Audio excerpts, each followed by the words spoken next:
سڵای خواتان لێبێ ئەزیزان، من دکتۆر شاهم پسپۆڕی هەناوی لە تاوەری تەندروستی سمارت لەگەڵتانم بۆ باسکردنی بابەتێکی تر لە نەخۆشی شەکرە. ئەم جارەش باس لە کاریگەری نەخۆشی شەکرە لەسەر مێشک و دەمارەکەین. لەگەڵمان.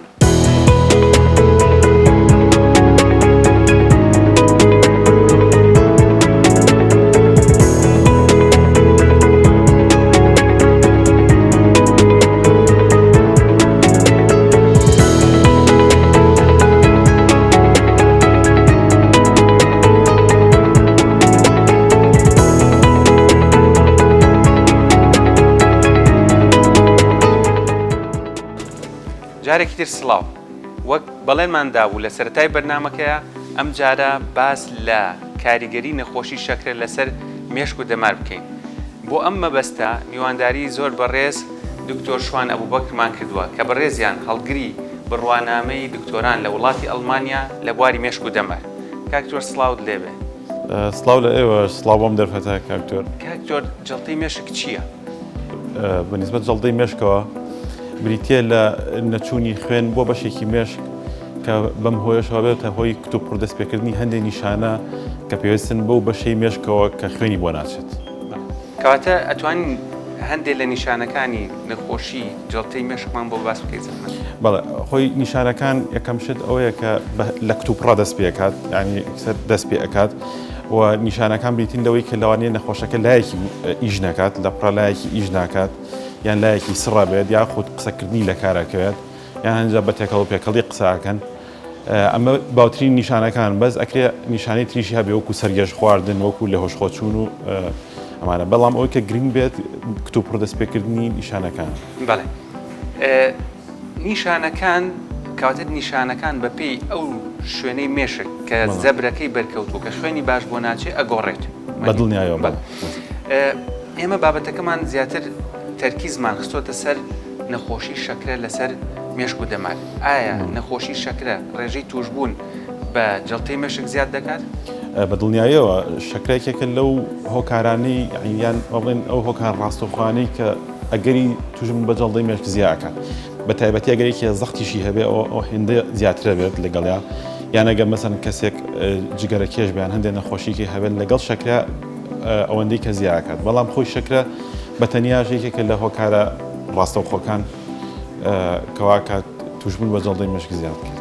بەڵێ، لەوەچی ئەم جوابدانەوەیە دڵە ڕاوکی لای خەڵک دروست بکات بە تایبەتیوانی کە شەکرانێت. ئایا هەموو کەسێکی توشبوو بە شەکرە ئەگەری توشبوونی بە جەڵتەی مێشک هەیە، واتە ئەوەی کە کۆنتترۆلی شەکرەکەی کردووە و زاڵ بۆ بەسەر شەکرەکە و شەکرەکەی لە ڕژەیەکی ئاساییە لەگەڵ ئەوەی کە کۆنتترۆلی نەکردووە جیاوازی هەیە؟ بەدڵنیایە جیازی هەیە. طبعاً ئەگەر کۆنتترۆل کرێت باشترە، یعنی ئەگەری توشبوونەکە کەم ئەکاتەوە، خۆی هەر زیاترە بە مقارنەتەن بە کەسێک شەکری نەبێ. بەڵام ئەگەر کۆنتترۆل کرێت زۆری فەرقەوە لەوەی کە کۆنتترۆل نەکرێت یەک شەکرەکەی بەردەوامی بەرز بێت. بەڵێ، بێگومان لەگەڵ هۆکارەکانی تریش وەک بەرزبوونەوەی فشاری خوێن، چەوری لەگەڵ شەکرەکە هەموو کۆنتترۆل کرێت توشبوون بە نەخۆشی جەڵتەی مێشک کەم دەکات. بەڵێ، کاکتۆر ئەگەر ئەم کەسانە بێن لای ئێوە بەم نیشانانە چۆن ئەتوانین دەستنیشانی نەخۆشیەکە بکەین؟ خۆی کە ئەو نیشانانە دروستە بێت، ئەوە گرنگە یەکسەر کتۆپڕ ئەو نەخۆشە بگاتە نەخۆشخانە و بگاتە بەشی فریاکەوتن. لەوێ ئەبێ پزیشک یەکەم شت پشکنینی بۆ بکە، پشکنینی سەریری.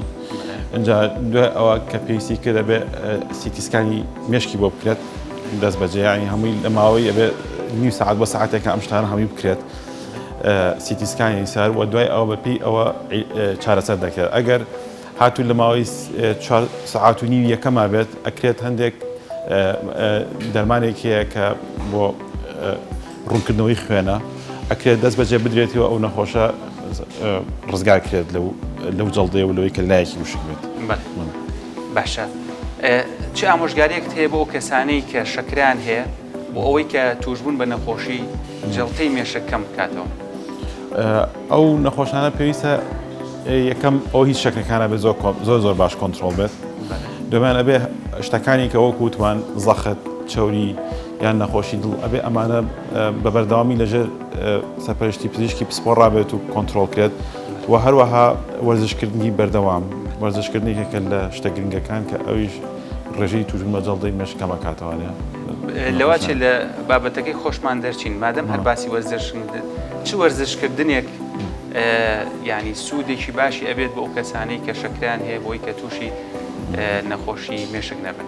ئەو وەرزشانی کە پیانوتی ئێرۆبیک ئەکسەرسایزیان پێڵێن وەکو وەرزشی سویدەکان ڕاکردن پاسکیل ئەمانە چەندێک لە هەفتەیەەکە ینی چەند خولەک لە هەفتەیەەکە سوودی بۆ نەخۆشەکە خۆی